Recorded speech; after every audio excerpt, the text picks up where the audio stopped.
Salinas empezaba pues a reinsertar, a volver a la normalidad social, a ser el hombre influyente políticamente. Pero hubieron dos hechos fundamentales que lo regresan al pasado.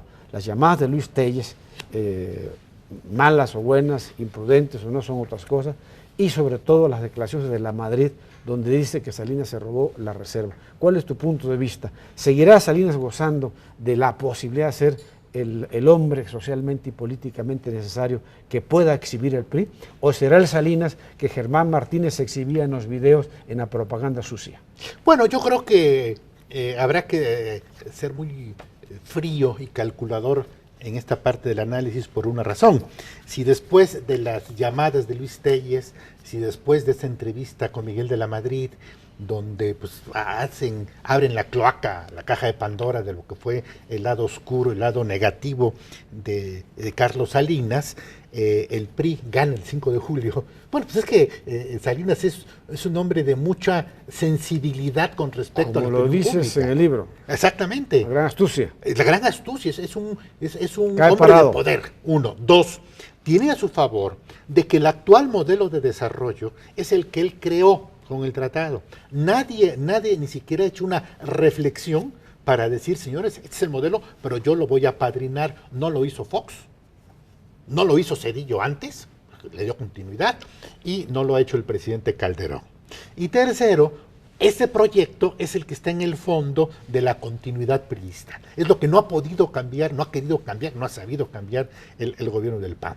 Pero quiere decir que Salinas es un hombre de poder que se mueve mucho en cuanto al manejo sensible que tiene de la comunicación. Es un comunicador por excelencia. Tú lo has estudiado profundamente, Carlos. Lo has estudiado desde antes, desde que era muy joven, ¿no? Y prácticamente lo has seguido. Te ha llamado, te ha buscado, te ha insinuado, te ha mandado alguna señal de amenaza.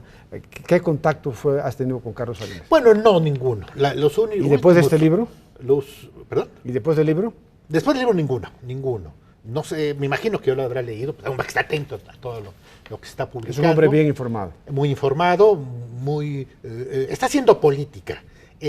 Quizá haya recibido yo por ahí algún mensaje de que... ¿Alguna carpeta ya como sabe, la de no, Álvaro nada, Obregón? de que ya sabe que el libro existe. Los años, bueno, él se fue en 95, yo lo vi un par de veces en 94, invitó a un grupo de periodistas, y bueno, con toda educación política, si a veces me invitan a un lado, yo voy, sin ningún compromiso. Nunca varié el contenido, ni él nunca me reclamó, y yo seguí escribiendo igual que Salinas. Era un peligro para México desde entonces, ¿no? No es ajeno, está atento, ha escrito 2 libros. El segundo para mí es la esencia con la cual va a regresar el PRI. El libro se llama la década perdida, la verdadera década perdida, en donde examina el proyecto neoliberal teórico y el proyecto de López Obrador. Y dice, no, el proyecto debe ser una fusión y continuidad de su modelo de desarrollo, el que él propuso con el tratado. Ese es donde viene el PRI, y ese es donde vi ya el mismo lunes Beatriz Paredes abre la agenda del PRI, y es la agenda del proyecto salinista, por lo cual el libro de nueva cuenta pega en el blanco. Pero ¿cómo ves México después del 5 de julio? Tú has escrito mucho de los pactos de la Moncloa, de los pactos, cómo los españoles se ponen de acuerdo y bajo un solo paraguas construyes un país de principios, porque piensas, antes de pensar en el partido, piensas en la gente, en el bolsillo de la gente, en lo que nos hace común, en lo que podemos luchar, en lo que podemos construir y dejar a un lado las diferencias. Tú has sido un estudioso también de Adolfo Suárez, de ese gran reformador español que permitió y que fue presidente de España, ¿no? Y de Felipe González. En fin, ¿qué pasa con esto? Mira, veo al país en una zona de riesgo. Y quizá zona de riesgo, no por lo que suponen muchos de que vamos al caos, a la violencia, no, al contrario, vamos en una decadencia creciente y casi a plomo. Nada nos detiene y no hemos tocado piso. ¿Por qué razón? Porque no hay ideas políticas, no hay partidos políticos que cohesionen a la gente, que le ofrezcan salidas, soluciones, que le ofrezcan un bagaje doctrinario fundamental.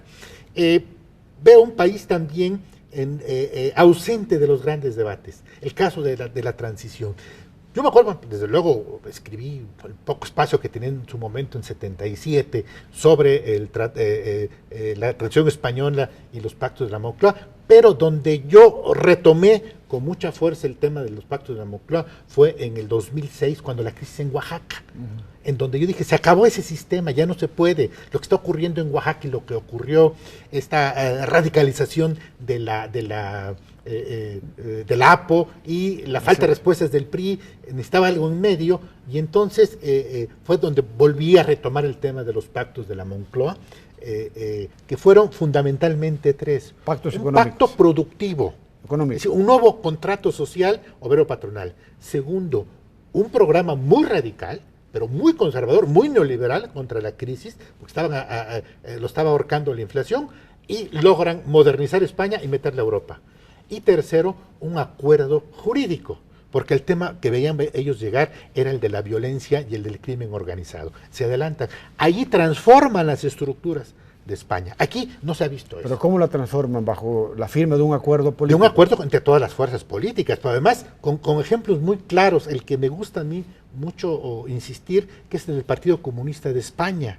Partido Comunista de España, donde en ese momento Santiago Carrillo había sido alcalde, comisario de gobiernos de la República, acepta la monarquía y no pasa nada. Y a la fecha, después casi 30 años de la firma de los pactos de la Moncloa, el único de izquierda que sigue defendiendo los pactos es Santiago Carrillo del Partido Comunista. ¿Qué ocurrió? El gran mezquino en ese momento con los pactos fue Felipe González, hasta que vio que o firmaba o quedaba fuera, y fíjate, fue el beneficiario. Esto es lo que hace falta aquí. Tenemos un país en crisis, el agotamiento. ¿Cómo construir en México esto? Cuando tienes una clase política que lo que le interesa es escalar el poder. ¿Cómo construir en México esto si tienes una clase política que lo que le interesa es ser diputado, senador, gobernador, y su agenda no tiene nada que ver con la agenda del bolsillo cotidiana de la gente? Lo que hace falta son liderazgos. ¿Qué ocurrió en España? Estaban peor, ¿eh? Estaban peor. La clase política, la clase gobernante y la clase empresarial. Pero había autoridad. Estaba podrida. En España estaba podrida. Venían del franquismo, donde había habido una represión brutal. Pero estaba podrida la clase franquista. Sí, pero ¿de dónde viene primero el reformador? Del franquismo. Adolfo Suárez viene del movimiento, del movimiento que era el partido de Estado. Y claro, el enfoque, la visión histórica del rey, decir hay que transitar porque si no nos hundimos todos. Hace falta liderazgos, hace falta la gran iniciativa. Ahí está, no es un secreto. Nadie tiene el derecho de propiedad, el título de propiedad. Si el presidente de la República, para mí, tendría el único espacio, que es lo que le llamo una columna, la fuga hacia adelante, de decir, ya no puede reconstruir el PAN, ya no puede meterse como el tipo de la oportunidad que tiene Calderón, la gran transición, es construir una sombrilla con un gran acuerdo nacional donde nos beneficie. Donde tengan que negociar todo, pero además de cara a la sociedad. En el momento en que alguien salga con un nivel, desde luego, de gobierno, y nada más lo pueden hacer desde el Ejecutivo, no se puede hacer desde el Legislativo. Un acuerdo político con bases económicas. Con bases económicas para toda la reconstrucción. Carlos, la verdad que ha sido un placer platicar contigo. Este libro, El regreso del PRI, y de Carlos Salinas, te felicito, la verdad, ojalá sigas escribiendo como siempre. Yo y muchos que nos están oyendo y escuchando, somos lectores de Índice Político, realmente es una columna muy bien informada, te felicito. A nombre de la Agenda de la Semana no me queda más que decirte muchas gracias, ojalá podamos repetir y poderte verte con otro libro del poder de la política en México. ¿Algún otro comentario final para la audiencia? Bueno, es un esfuerzo histórico, desde luego, no ataca a Salinas, explica a Salinas, lo desnuda como hombre de poder, con sus limitaciones, sus pasiones y sobre todo sus pasivos. Y por lo tanto, pues, es un libro que de ahora en adelante, como lo señala la cabeza principal del Universal el día 6. El regreso del PRI viene con Salinas. El regreso del PRI, y abajo una gran fotografía de Carlos Salinas. Muchas gracias, Carlos. Esto es Agenda de la Semana, le invito a vernos la próxima semana y no se olvide, usted y yo tenemos un compromiso, que lo injusto nunca nos sea indiferente. Muchas gracias y nos vemos en Agenda de la Semana.